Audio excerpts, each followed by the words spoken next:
Hello mouses! Have you heard the one about how PayPal accidentally managed to bankrupt the entire planet? What actually happened was PayPal accidentally credited a guy with $92 quadrillion into his account. It was quickly rectified, but during that time this guy actually owned more money than has ever existed in history. He could buy and sell the planet. Now this is just weird. It's really nice that it turns out that PayPal's system is actually going to scale to infinity. That's great news. Doesn't matter how much money someone shoves into your account or how much you have to pay out.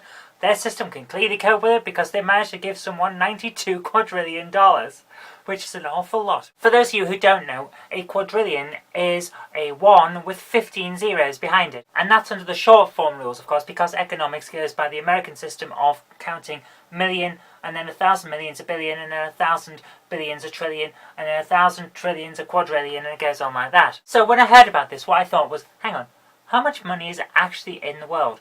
And it's a surprisingly small amount. You've got to remember that no one can actually say for certain exactly how much money, but a useful calculation was done in 2009 which found out that there is $4.5 trillion in the entire economy, which is 4.5 thousand billion dollars. Now, that's a lot, but when you think about it, there are about 7 billion human beings on the planet, so 4.5 trillion, that's not a huge amount for 7 billion. That's less than $1,000 per person, and that's not going to get you very far. So what I thought was, there's that much money around, and most people don't have any, which basically means that our entire system is fucked. You might think, oh, $1,000, that's pretty good. That's a lot of money you could get by on it, but if you're over like 12, then it's not going to get you very far. The entire economy just doesn't work with that kind of money. And I'm not saying let's have more so everyone's got a huge amount, because that won't work either. What we actually need is a complete rethink of the economic system, and the current climate has proved that. But we've got enough to give people just under $1,000 each, and that's not a bad start, so let's see what we can do from there. But my goodness, how on earth do you manage to accidentally give someone $92 quadrillion? What happened? Did you slip and just keep pressing naught?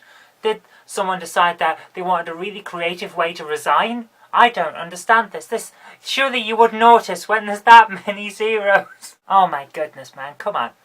Unless it's one of those little boxes on a screen where it's like that long, but you need to type in that much information. I hate those. That's just bad web design, so don't do it. And especially don't do it in a bank. And let's face it, PayPal basically is a bank. Even though it doesn't really claim to be most times, but it is. Anyway, that's really all I want to talk about because I am ranting now. Sorry that I've had a couple of days off. I did have to have a major repair on one of my fillings. As long-term viewers will know, I've got 4 massive problems with my teeth due to the fact that while I was at university I got hit in the face with a sword on this side which cracked 2 teeth, and the blow knocked me off my feet. I landed on the floor and cracked 2 more on the other side, and one of them broke. So I had to go back. You've got to keep after your fillings. But now I have this brilliant ability, because I've had to have them pinned, I can set off metal detectors using my teeth, which is great. It's fun at parties, unless you want to actually get on a plane.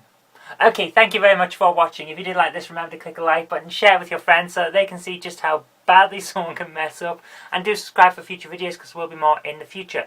But until next time, I've been Kirk-Robinson, you've been watching The Knob Mouse Show, and I'll see you tomorrow.